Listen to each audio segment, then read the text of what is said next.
Hello student, welcome to my YouTube channel. जैसा कि आप लोग का एग्ज़ाम बहुत नज़दीक आ गया है और बहुत सारे गेस्ट पेपर्स निकल गए हैं और बहुत मन में कन्फ्यूजन रहता है कि मैं किसको सॉल्व करूं, किसी को सॉल्व ना करूं। तो मेरा मानना है कि बहुत सारे गेस्ट पेपर में से आप किसी एक गेस्ट पेपर को ले लो और उसको सॉल्व करने का प्रयास करो, लेकिन उसका एक्सप्लेनेशन हो तो और ज़्यादा बेटर हो। मुझे जहाँ तक संभव लगता है कि बहुत सारे स्टूडेंट के मन में ये भ्रांतियाँ होती कौन सा गेस्ट पेपर लो, लेकिन मैं बोलता हूँ कि अगर वर्मा प्रेस से भी पढ़ोगे तो आप लोग का बहुत अच्छा मार्क्स आ जाएगा। तो मैं वर्मा प्रेस का इक्विलिब्रियम चैप्टर जो है आज सॉल्व करना चाह रहा हूँ, जिसमें आप लोग को बहुत ही फ़ायदेमंद होगा इक्विलिब्रियम चैप्टर को कैसे सॉल्व किया जाए। तो यहाँ पे इक्विलिब्रियम चैप्टर सॉल्व करने से पहले मैं कुछ इसके बारे में विशेष बात करना चाहूँगा। उसमें से क्या है, law of mass action. Law of mass action क्या होता है? तो बोलता है कि the rate of reaction is directly proportional to the active mass of reactant. अब यहाँ पे जो डायरेक्टली प्रोपोर्शनल है वो active mass of reactant, that means यहाँ पे क्या है, इसको बोल सकते हैं कि product of concentration of reactant.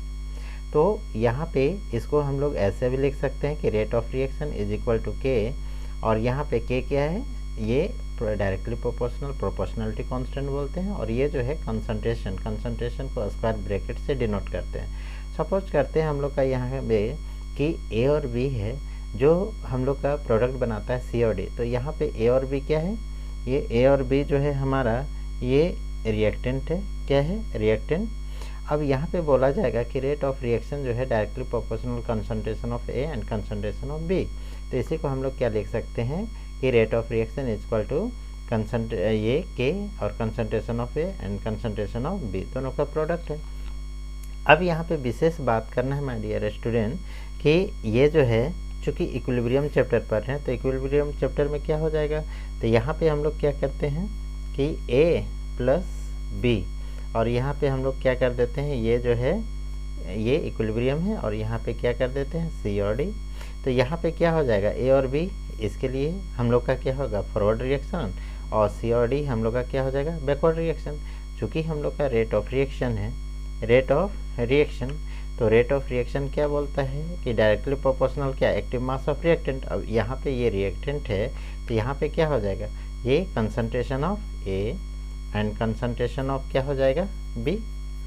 अब यहाँ पे इसके लिए हम लोग क्या बोलेंगे कि ये जब rate of reaction is equal to लिखेंगे तो यहाँ पे क्या हो जाएगा, ये डायरेक्टली प्रोपोर्शनल को हटाएंगे तो यहाँ पे के, चूँकि फॉरवर्ड रिएक्शन है इसलिए के एफ हो जाएगा, और यहाँ पे क्या हो जाएगा, concentration of A and concentration of B. ठीक है। अब इसको हम लोग क्या बोलते हैं, फर्स्ट इक्वेशन बोलते हैं। इसी टाइप से हम लोग क्या करते हैं यहाँ पे कि रेट ऑफ रिएक्शन ये इन बैकवर्ड रिएक्शन के लिए क्या हो जाएगा, ये बैकवर्ड रिएक्शन के लिए हम लोग का यहाँ पे सी और डी हो जाएगा, concentration of C A D. तो यहाँ पे सी और डी हो जाएगा। तो ये बैकवर्ड रिएक्शन जब लेंगे तो यहाँ पे क्या हो जाएगा, के बी, क्या हो जाएगा, के बी, और यहाँ पे क्या हो जाएगा, concentration of C and concentration of D. चूँकि हम लोग यहाँ पे जो देख रहे हैं कि यहाँ पे हमको जो है निकालना पड़ता है क्या चीज़, इक्विलिब्रियम कांस्टेंट। चूँकि कैसे निकालना पड़ता है तो कैसे हम लोग सॉल्व करेंगे इसके बारे में हम लोग चर्चा करते हैं। तो यहाँ पे सबसे पहला चीज़ क्या है कि जब हम लोग का रेट ऑफ फॉरवर्ड रिएक्शन हो गया, रेट ऑफ बैकवर्ड रिएक्शन हो गया, तो यहाँ पे हम लोग क्या लिखेंगे, एट इक्विलिब्रियम। तो इक्विलिब्रियम में क्या हो जाएगा, तो इक्विलिब्रियम जब भी होगा तो रेट ऑफ फॉरवर्ड रिएक्शन और रेट ऑफ बैकवर्ड रिएक्शन दोनों इक्वल हो जाएगा। तो यहाँ पे हम लोग क्या लिख सकते हैं कि rate of forward reaction is equal to क्या हो जाएगा, रेट ऑफ बैकवर्ड रिएक्शन। अब ये दोनों को हम लोग क्या करते हैं, इक्वल करते हैं, और इसका रिएक्शन को लिखेंगे तो क्या हो जाएगा, यहाँ पे K F concentration of A and concentration of B, उसके बाद इज इक्वल टू क्या हो जाएगा, K B and concentration of C and concentration of D. अब यहाँ पे के एफ और के बी को अगर एक तरफ लेते हैं तो क्या होता है, के एफ डिवाइडेड बाई क्या हो जाएगा, के बी, और यहाँ पे क्या हो जाएगा, concentration of C and concentration of D, इसी टाइप से क्या हो जाएगा concentration of A and concentration of B। तो ये दोनों को अगर हम लोग यहाँ पे देखते हैं KF/KB, तो इसके जगह में हम लोग क्या लेंगे KC, क्या लेंगे KC, और यहाँ पे क्या हो जाएगा concentration of C, concentration of D, और डिवाइडेड बाई क्या हो जाएगा concentration of A and concentration of B। तो यहाँ पे हम लोग इक्विलिब्रियम कांस्टेंट निकाल सकते हैं। अब इसके मदद से हम लोग जो है इक्विलिब्रियम का जो है कुछ टॉपिक को हम लोग क्या करेंगे सॉल्व करते हैं। तो आइए देखते हैं कैसे सॉल्व किया जाए इक्विलिब्रियम चैप्टर का। ठीक है, तो यहाँ पे पहला चीज़ जो दिया हुआ है इक्विलिब्रियम में कि for a reversible reaction A plus B, यहाँ पे concentration of C and D, the equilibrium constant Kc is equal to, अभी हम लोग क्या किए सॉल्व किए क्या चीज़ कि Kc इज इक्वल टू क्या था हमारा Kc इज इक्वल टू, तो Kc इज इक्वल टू क्या था, तो Kc इज इक्वल टू हमारा था concentration of C and concentration of D divided by क्या हो जा रहा है concentration of A and concentration of B। तो यहाँ पे हम लोग का ये हो गया। अब इसी को यहाँ पे देखते हैं तो इसके अनुसार हम लोग का क्या हो जाएगा आंसर, ये 2 नंबर हो जाएगा। ठीक है, अब नेक्स्ट हम लोग देखते हैं इसी टाइप से क्या है the equilibrium constant expression for the reaction. यहाँ पे दिया हुआ है कि CH3CO CH3 जो है लिक्विड फॉर्म में, फिर से इक्विलिब्रियम CH3CO CH3 और ये है गैस फॉर्म में। अब यहाँ पे माय डियर स्टूडेंट जानना है कि जब लिक्विड फॉर्म में होता है तो इसका जो है वैल्यू 1 हो जाता है, और यहाँ पे गैस का हम लोग को चूँकि लेना है। अब यहाँ पे बोला गया क्या चीज़ Kc क्या हो जाएगा, तो Kc क्या हो जाएगा, यहाँ पे क्या लिखा हुआ है रिएक्शन में कि CH3CO CH3 और ये क्या है लिक्विड फॉर्म में, ये इक्विलिब्रियम है, और यहाँ पे क्या हो जाएगा यही वाला CH3CO और ये हो गया CH3 जो कौन सा अवस्था में गैस अवस्था में। तो माय डियर स्टूडेंट यहाँ पे याद रखना है जब भी लिक्विड फॉर्म में आएगा इसका कंसंट्रेशन 1 हो जाएगा। तो यहाँ पे Kc इक्वल टू क्या हो जाएगा, Kc इक्वल टू हो जाएगा हम लोग का, चूँकि हम लोग का ये जो है कंसंट्रेशन ऑफ C और D उसके जगह में क्या है CH3CO CH3, तो यहाँ पे क्या लेना है कंसंट्रेशन ऑफ CH3CO CH3, और चूँकि गैस अवस्था में तो इसका क्या हो जाएगा गैस फॉर्म में हो जाएगा, और ये जो दिख रहा है लिक्विड इसका डिवाइडेड बाई कितना 1, तो हमारा आंसर ये हो जाएगा। तो यहाँ पे आइए देखते हैं हम लोग का आंसर क्या है Kc equal to CH3CO CH3 जो एसीटोन कहलाता है यहाँ गैस फॉर्म में, इसीलिए my dear student Kc equal to हम लोग का यहाँ पे ये हो जाएगा। आइए हम लोग देखते हैं नेक्स्ट कि the equilibrium constant expression for the reaction aluminium plus, aluminium जो है सॉलिड अवस्था में, जो हाइड्रोजन आयन जो है वो एक्वस फॉर्म में, फिर ये हम लोग का क्या हो जाता है L3 प्लस जो एक्वस फॉर्म में है, और यहाँ 3/2 H2 गैस अवस्था में है। अब इसका जो है हम लोग को Kc फाइंड करना है, तो Kc इक्वल टू क्या होता है CD कंसंट्रेशन ऑफ CD और divided by concentration of A and B। अब यहाँ पे देखना है क्या चीज़, यहाँ पे क्या हो जाएगा, तो इसमें हम लोग देखते हैं चूँकि क्या है यहाँ पे एल्युमिनियम है जो कौन सा अवस्था में सॉलिड अवस्था में, उसके बाद प्लस क्या है यहाँ पे 3H प्लस आयन जो एक्वस फॉर्म में है, उसके बाद इक्विलिब्रियम है यहाँ पे Al3 प्लस आयन, उसके बाद क्या है यहाँ पे 3/2 और ये जो है हम लोग का गैस अवस्था में। अब हम जानते हैं कि Kc इक्वल टू क्या होता है, तो Kc इक्वल टू हम लोग का क्या हो जाएगा यहाँ पे कंसंट्रेशन ऑफ, यहाँ पे जो एक्वस फॉर्म में रहेगा उसी को लेना है, जो सॉलिड और लिक्विड फॉर्म में रहेगा उसका वैल्यू 1 होता है, तो उसी को याद रखना। यहाँ पे क्या हो जाएगा कंसंट्रेशन ऑफ एल्युमिनियम यहाँ पे कितना 3 प्लस आयन, उसके बाद यहाँ पे क्या हो जाएगा कंसंट्रेशन ऑफ H2, और जो हम लोग का मॉलिक्यूल्स रहेगा वो क्या हो जाएगा पावर में हो जाएगा, डिवाइडेड बाई यहाँ पे क्या हो जाएगा, चूँकि ये सॉलिड अवस्था में इसीलिए इसका वैल्यू 1, यहाँ पे क्या हो जाएगा concentration of H plus ion और इसका पावर कितना हो जाएगा 3। तो आइए देखते हैं हम लोग का ऐसा कौन वाला है, यहाँ पे हम लोग का देख रहे हैं Kc इक्वल टू यहाँ पे क्या है एल्युमिनियम का 3 plus ion, power 3 plus ion है ना, तो पावर 3 प्लस आयन यहाँ पे है, उसके बाद यहाँ पे H2 गैस अवस्था में है, यहाँ पे क्या हो जाएगा 3/2, लेकिन एल्युमिनियम सॉलिड अवस्था में तो ये नहीं होगा। यहाँ पे देखते हैं एल्युमिनियम का 3+ आयन एक्वस अवस्था में H2 3/2 और H2 बट एक्वस फॉर्म में H+ आयन, और इसका पावर कितना है 3, इसलिए माय डियर स्टूडेंट आंसर नंबर 2 हो जाएगा। आइए हम लोग नेक्स्ट देखते हैं the equilibrium constant expression for the reaction. यहाँ पे HPO4 2- जो एक्वस फॉर्म में है, फिर से यहाँ पे क्या है H2O जो लिक्विड फॉर्म में है, और इक्विलिब्रियम क्या हो जाएगा H3O प्लस जो एक्वस फॉर्म में, और PO4 3- ये भी कौन सा फॉर्म में, एक्वस फॉर्म में, तो इसका क्या वैल्यू हो जाएगा। तो यहाँ पे क्या होता है Kc इक्वल टू क्या हो जाएगा, यहाँ एक्वस फॉर्म में है तो कंसंट्रेशन ऑफ H3O, और ये हम लोग का क्या हो जाएगा, ये एक्वस फॉर्म है PO4, यहाँ पे 3- एक्वस फॉर्म में है।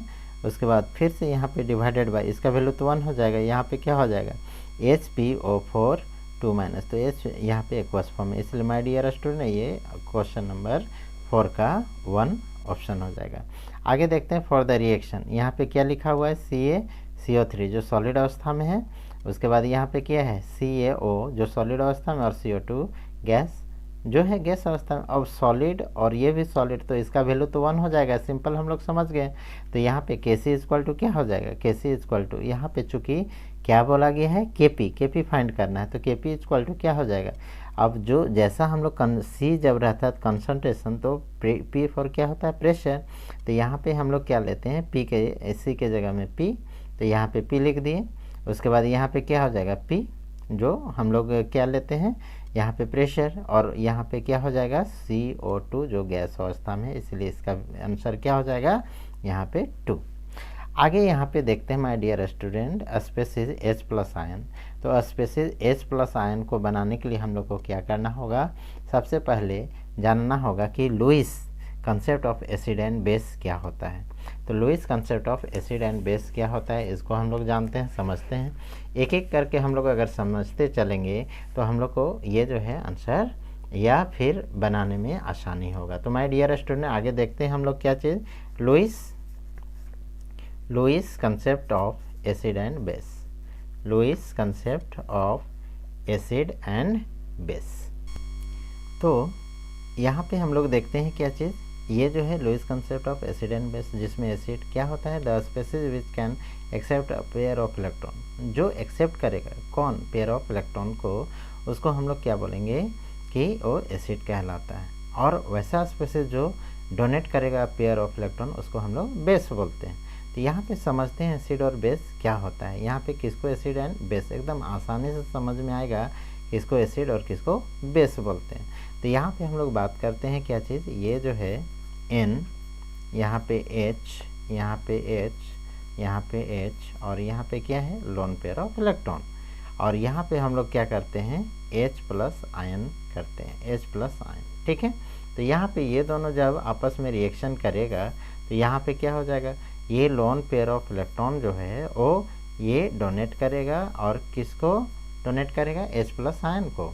तो यहाँ पे क्या बनाएगा ये N, यहाँ पे H, यहाँ पे भी क्या हो जाएगा H, यहाँ पे भी क्या H, यहाँ पे भी H। चूँकि ये डोनेट किया था इसलिए इस पर कौन सा चार्ज लगेगा, प्लस चार्ज, और ये हाइड्रोजन जो है यहाँ पे आ गया। अब यहाँ पे याद रखना है माय डियर स्टूडेंट कि ये जो है NH3 जिसमें लोन पेयर ऑफ इलेक्ट्रॉन है, ये डोनेट किया, इसलिए ये क्या कहलाएगा, बेस कहलाएगा। और ये जो है क्या किया, एक्सेप्ट किया लोन पेयर ऑफ इलेक्ट्रॉन को, इसलिए ये क्या कहलाएगा, एसिड कहलाएगा, ठीक है। तो यहाँ पे जानना है क्या चीज़ कि लुईस एसिड और लुईस बेस का मतलब क्या होता है, इसको मैंने समझना है। तो यहाँ पे वैसा जो lone pair of electron donate करे, जो डोनेट करे उसको बोलते हैं क्या चीज़, बेस, और जो हम लोग का एक्सेप्ट करे उसको बोलते हैं एसिड। तो इसका सीधा सीधी हम लोग यहाँ पे समझते हैं क्वेश्चन से कि कैसे हम लोग ऐसे लुईस जो है कंसेप्ट एसिड एंड बेस बोलते हैं। तो माय डियर स्टूडेंट जिसमें भी याद रखना है इसका ट्रिक क्या होता है लुईस कंसेप्ट का, जिसमें प्लस आयन रहेगा उसको बोलेंगे एसिड, और जिसमें माइनस चार्ज रहेगा उसको बोलेंगे बेस, ठीक है।